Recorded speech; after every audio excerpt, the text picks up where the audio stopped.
Madison Hartwell stood on that conference table like she was about to announce the second coming of Silicon Valley. Except instead of unveiling some revolutionary app, she pointed straight at me and said, "Rick, you're done.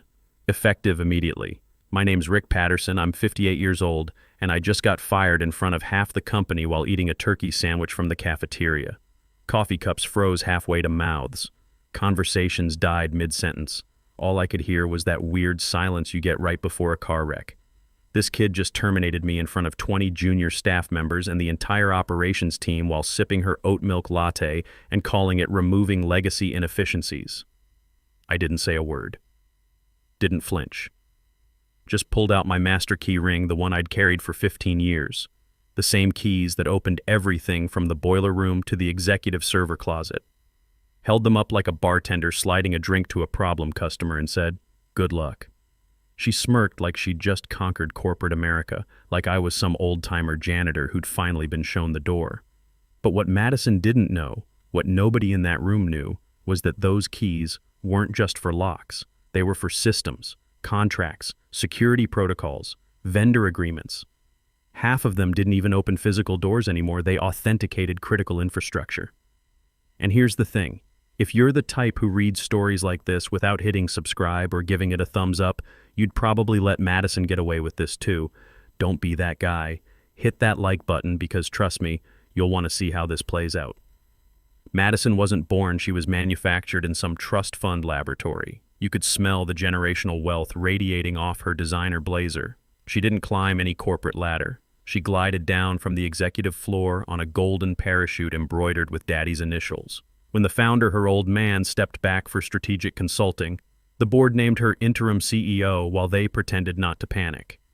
She won the lottery by being born, and now she was treating Hartwell Industries like her personal playground, already calling male executives buddy in meetings, rearranging org charts like refrigerator magnets, and referring to herself in third person. Madison doesn't micromanage, she told the IT team. Madison creates synergistic paradigm shifts. Then came the purge. Started that morning by firing Jerry, our quality control manager. Poor guy had been there since Reagan was president, just quietly cried into his coffee and packed his cardboard box. Then she cut the employee wellness program and terminated 2 remote workers over Zoom, muted them halfway through their goodbye speeches. But I was the main event, the power move she needed. Madison required a scapegoat with a name people recognized. Someone to prove the old guard was finished. So she took me out like a rusty filing cabinet, loudly, publicly, with maximum drama. I didn't cry, didn't beg, didn't even argue, just walked past the reception desk, past the shocked interns, past that motivational poster I always hated, "Teamwork makes the dream work," and straight to my truck. See, what Madison didn't understand about guys like me is we don't just have jobs, we have missions. 15 years ago, when I mustered out of the Marines after 20 years of service, I brought that same attention to detail and operational security mindset to Hartwell Industries. While she was learning to drive her BMW, I was learning every system, every protocol, every vendor relationship that kept this place running. I didn't drive home immediately. Sat in the parking garage for a while, staring at those keys in my palm. They felt heavier than usual, not because of the metal, but because of everything they represented. Authority, responsibility, 15 years of institutional knowledge that you can't just download from the internet. My ex-wife Linda used to say I cared more about that company than our marriage. Maybe she was right. After the divorce 3 years ago, with both kids grown and moved out to California, Hartwell Industries became my family. I knew every pipe, every circuit, every regulation that kept us compliant with federal standards. Then I opened my glove compartment and pulled out the blue folder, Operations Protocols and Authorization Keys. 15 years ago, the founder trusted me with access that didn't come with a fancy title. It came with legal liability. I was the guy who stayed overnight during the cyber attack in 2019. When the fire marshal said our server configuration violated safety codes, I was the one who negotiated the variance. When our defense contracts required security clearance verification, I was the one who signed the compliance documents. I had signing authority, vendor credentials, security clearances, and now they had a 29-year-old MBA who thought root access was something you got at the farmer's market. Let her play CEO, let her throw tantrums and fire good people. She just terminated the one guy who literally held the keys to the kingdom, both the physical ones and the legal ones. The irony wasn't lost on me that she'd renamed Daddy's company Hartwell Industries, and now I was about to show her what happened when you disrespect a Patterson. My front door always sticks a little to the left. Foundation settled weird back in 2008 and I never fixed it. Kind of like that it pushes back, that's how the world should work when something's not right. I kicked it open, dropped my work bag next to the dog's water bowl, and sat at the kitchen table like a man who'd just been sucker punched by nepotism wearing Prada. I wasn't angry yet, just quiet. There's a specific kind of silence that settles in your bones when something you built day after day, year after year, gets handed to someone who thinks compliance is a type of yoga. Madison didn't just fire me, she amputated the company's nervous system and didn't notice the twitching. I got up and went to the hall closet, reached behind the winter coats, and pulled down the black binder that hadn't seen daylight since our last safety audit. Hartwell Industries Operations Protocols and Custodial Authority. Inside was everything Madison never thought to ask about: every security override, every vendor access code, every emergency procedure her father and I put in place when we were still running servers out of a converted warehouse. On page 1, in bold letters, Richard Patterson named Custodial Officer of Record. See, when you don't demand corner offices or executive parking spaces, people forget what they've signed. But I remember every meeting, every conference call with legal, every system failure I fixed with duct tape, and 30 years of manufacturing experience. I was written into the DNA of that company like rebar in concrete, quiet, buried, and structurally essential. Flashback to 5 years ago. The founder handed me a pen and said, "We need someone who understands both the machinery and the regulations, someone with backbone." That signature put me on every federal compliance record, every infrastructure lease, every multi-factor authentication system tied to our government contracts. I was the fail-safe, the backup plan, the guy they'd call when a vendor threatened to pull out or when the Defense Department started asking questions at 3 a.m. You don't fire the fail-safe without a transition plan. You don't terminate him publicly and expect the systems to keep running on autopilot. But Madison wanted headlines, not continuity. So I started making calls. Quiet ones, professional ones. First was Tom at Secure Vault Systems, our primary data hosting provider. He answered on the second ring. "Rick, what the hell happened? We just got a credential bounce back. Are you okay?" "Hey Tom, just letting you know I'm no longer authorized to approve maintenance overrides on the Tier 1 servers." Dead silence. "But your name's still the primary contact on our federal compliance framework. Not my circus anymore, buddy." Then I called Janet at Milspec Logistics, our defense contract vendor. She laughed when I said I was out. That explains the authentication errors. Madison's people tried to reset the security protocols this morning and locked themselves out of the system. Tell them to contact someone else, I'm done. Each call was surgical. No bitterness, no sabotage, just absence. The sudden deafening quiet of 1,000 assumed responsibilities disappearing into thin air. The first sign of trouble came at 7:15 a.m. the next morning when Madison tried to badge into the main building and got that long, disappointed beep. She swiped again, same sound. Then again, jamming the card like it owed her money. Nothing. Carl, our maintenance guy who'd been there since the Carter administration, just shrugged and said, "Might want to talk to Rick about that." Madison turned pale and snapped, "He doesn't work here anymore." Carl nodded slowly. "Yeah, that explains it," and walked off whistling. By 8:30 a.m., half the company was stranded outside in business casual, clustering around the badge readers like confused tourists at a locked museum. The overnight IT system had detected an unauthorized credential termination and automatically locked down building access pending manual override that required my biometric signature. James, our head tech, got pulled in. He calmly explained over speakerphone to Madison, "We can't provision new badge authorizations until we get the master credentials transferred." "So do it," Madison demanded, pacing outside in her $400 heels. "We can't." The root administrator was Rick. He's the only one who could create new admin accounts without triggering federal security flags. We tried emailing him, got an auto reply. Madison groaned. "Can't you hack around it?" "Ma'am, he designed it to resist exactly that. It's compliant with DoD tamper prevention protocols. In simple terms, we're locked out of our own building." By noon, payroll hit a snag, not because the money wasn't there, but because the routing systems were stuck in validation limbo. Our finance director was practically shouting into Madison's phone, "We need the secondary authorization token. Rick used to run it through his physical key fob. It's dual verification, and we're missing half the equation." "We'll get a new one," Madison replied, finally inside thanks to a facilities override that took 3 hours. The issuing agency says our authorization expired when he left, and guess who was listed as the renewal contact? Meanwhile, procurement got a nasty surprise. A shipment of critical manufacturing parts worth $5,000 got rejected at the gate. The vendor system flagged us as compliance unresolved. The rep emailed, "We noticed your primary compliance signatory is no longer employed and there's no replacement filed. Please update your records." Madison replied, "We don't need compliance signatories. This is the new Hartwell Industries. The vendor permanently flagged our account within 2 hours." That afternoon, someone in IT tried logging into the facilities management system and accidentally triggered a security lockdown. The backup HVAC kicked in and cranked the West Wing up to 92 degrees. Employees started sweating through their dress shirts like steamed vegetables. The override required my security clearance, the same clearance Madison had just invalidated by firing me without proper federal notification. Someone in HR finally said what everyone was thinking. Did we just fire the only person who knew how this place actually works? Yes. Yes, they did. Across town, I was sitting at Murphy's Diner, sipping coffee and chuckling over scrambled eggs. I'd been watching the badge lockout thread in the company Slack channel.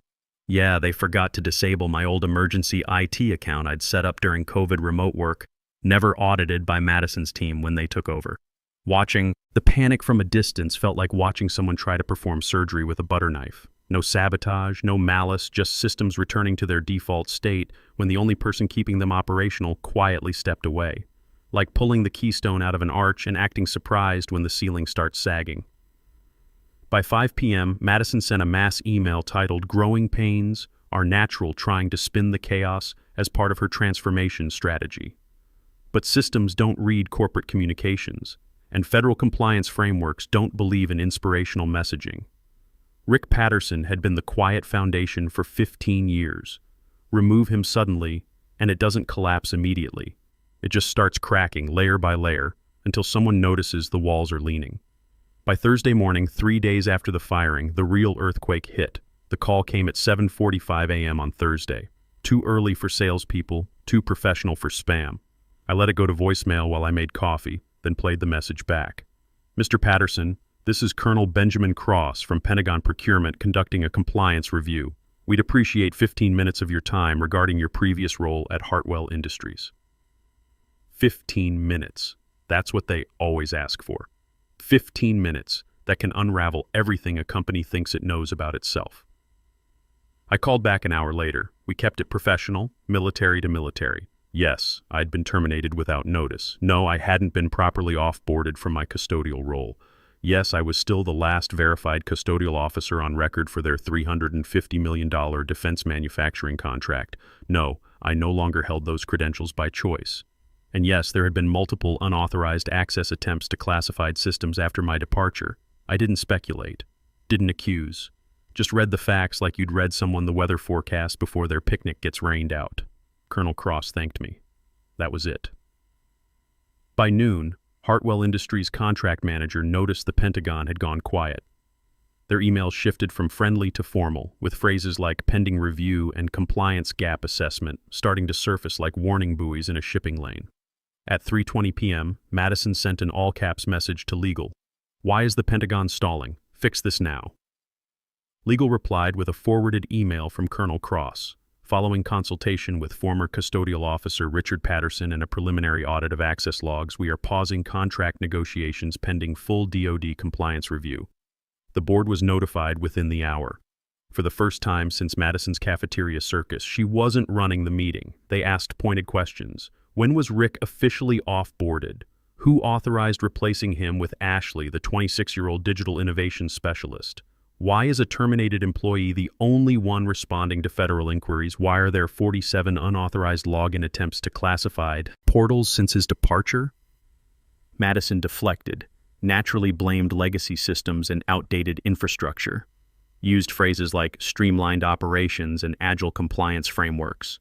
At one point, she actually said, "Compliance is a mindset, not a checklist." A board member replied, Well, the Pentagon's mindset just put our $350 million contract on ice. The emergency board meeting wasn't on any calendar. No Slack announcements, no corporate memo with fake enthusiasm. This was the kind of meeting that happens behind closed doors with phones turned off and voices kept low, even when everything's falling apart. The founder was there, wasn't supposed to be, technically still on his strategic sabbatical in Arizona, but one phone call from the board chair about a frozen $350 million defense contract, and suddenly he was on the first flight back to reality. The man who'd built this company from nothing, watching his daughter burn it down in real time. Legal went first. Our general counsel, Michael, looked like he hadn't slept in 4 days and was working on day 5. He started calmly. We've confirmed that Richard Patterson was never properly off-boarded from his custodial role. Madison rolled her eyes. We've been through this. He's gone. Michael didn't blink. Gone in body, not in legal protocol. He was the named custodian on federal compliance frameworks, vendor contracts, and security certifications. When he was terminated without formal transition procedures, those authorizations became orphaned, which means, legally, our current operations are unauthorized. Madison leaned back in her chair. It's just paperwork. Update it. The CFO cleared her throat and slid a thick folder down the table. Every page was tabbed and highlighted like evidence in a murder trial. It's not just paperwork. Our insurance requires validated custodial controls. Our vendor contracts include clauses requiring 30-day notice for changes in compliance-sensitive positions. Because none of those steps were followed, we're in breach of 14 contracts, including our primary defense contract. Madison's jaw tightened. This is being blown out of proportion. That's when the founder spoke up, his voice barely above a whisper. You're telling me we fired our operations backbone without replacing him and kept running like everything was fine? Michael nodded grimly. Worse than that, sir. We attempted to backdate the compliance filings, which were automatically flagged by federal systems as suspicious. We're now under administrative review. The founder stared at Madison like a man watching his legacy melt in real time. How much exposure are we talking about? The Pentagon contract alone is worth $350 million over 3 years. If they walk, our other government clients will likely follow. We're looking at potential regulatory penalties, insurance violations, and breach of contract lawsuits totaling approximately $500 million. Madison tried one last desperate play. We'll spin it as modernization. Tell the media it's part of our digital transformation strategy. Bring in consultants who understand the new economy. Michael folded his hands like a funeral director. You can't spin federal compliance violations, Madison, and if this becomes public before we can remedy it, we're looking at congressional oversight on top of everything else. The room went quiet, except for the sound of Madison's world collapsing in real time. Her father, the man who'd built this company from a single government contract in 1987, sat with his head in his hands. That's when the final blow landed. 48 hours after my Pentagon call, the Pentagon made it official. A terse email arrived at 9:17 a.m. Due to unresolved compliance irregularities, DoD is terminating contract negotiations with Hartwell Industries effective immediately. Alternative vendors are being evaluated. Madison called an emergency all-hands meeting, stood in the same cafeteria where she'd fired me 2 weeks earlier, trying to rally troops who could smell the smoke. This is temporary, she insisted. We're pivoting to commercial markets. Government contracts are old economy thinking anyway. But commercial clients had been watching. When a defense contractor loses Pentagon certification, word travels fast in manufacturing circles. By the end of that week, 6 civilian contracts were under review. Vendors started demanding cash on delivery instead of net 30 terms. Across town, I was hanging my shingle. Patterson Strategic Solutions, simple black letters on frosted glass. Small office on the 5th floor with a window view of Hartwell Industries across the street. My desk faced that window, which wasn't an accident. The funding came quietly from 3 former Hartwell clients who'd left with bitter tastes and ironclad NDAs. They reached out through intermediaries, said they were tired of chaos disguised as innovation. They didn't want buzzwords, they wanted results, delivered by someone who understood both the technical requirements and the bureaucratic reality of government work. Day 1. Already profitable. Day 2, booked solid for 3 months. Day 3, the Pentagon called. Mr. Patterson, this is Colonel Cross. We've been reviewing your credentials independently of your former employer. Would you be interested in discussing some consulting opportunities? The irony wasn't lost on me. The same contract Madison lost, I was being offered as an independent contractor. The Pentagon didn't want Hartwell Industries. They wanted the guy who'd actually been running their programs for 15 years. At 9:30 a.m. the following Monday, I watched through my office window as the founder paced outside Hartwell Industries' side entrance, phone pressed to his ear like he was trying to extract answers through the speaker. Then came Madison, being escorted by legal into the boardroom. Same designer outfit, same entitled posture, now wilted like week-old flowers. My phone buzzed. A text from James in IT. Founder's back permanently. Madison's been in legal review for 3 hours. Word is they're discussing leadership transition. Someone finally read the facility lease. I smiled and kept reading. They just realized the building lease still has your name as transition authority in case of ownership disruption. Nobody ever updated it after the founder's sabbatical. This is getting messy fast. The lease had been rewritten during our 2019 security expansion. After the cyber attack that year, our insurance company required someone with institutional knowledge and legal authority to sign backup custodial provisions. I'd signed under a clause that in case of executive disruption, facility control would temporarily revert to the custodial officer until formal reassignment, a requirement added after our security breach when insurance demanded backup custodial continuity. That clause was never updated, not when he went on sabbatical, not when Madison took over. They'd forgotten I was still on the paperwork because nobody bothered reading the fine print. Now they were discovering that the boy king had been playing in a castle that still legally belonged to someone else. The final meeting wasn't dramatic, no shouting, no storming out, just quiet professionals delivering a corporate death sentence with PowerPoint slides and federal regulations. The founder delivered one devastating line. "You didn't fire an employee, Madison. You dissolved our operational backbone." Then came the autopsy. Every system tied to my credentials, every compliance framework bearing my signature, every vendor relationship built on 15 years of trust. The security tokens Madison had demanded I hand over? Without my biometric verification, they'd automatically disabled half the company's systems as a breach prevention measure. The lockdowns were automatic, Michael explained, triggered by unresolved credential orphaning. The system assumed it was a security breach, which in many ways it was. At 9:45 a.m. that Friday, I walked across the street one last time, not sneaking, not strutting, just walking through the lobby like I used to, familiar steps down a familiar hallway. The receptionist looked up, startled. "Mr. Patterson?" I smiled and held up a small keychain, 2 keys, one physical, one electronic, both obsolete now. "Just returning some hardware," I said, dropping them in the visitor tray. She blinked. "Should I tell them you're here?" I glanced toward the boardroom where Madison's career was being quietly dismantled by lawyers and spreadsheets. "Tell them," I said, turning toward the door. "I got new keys." I didn't wait for a response. Didn't look back. Because this wasn't about revenge, it was about respect. And they finally understood the difference. Semper Fi.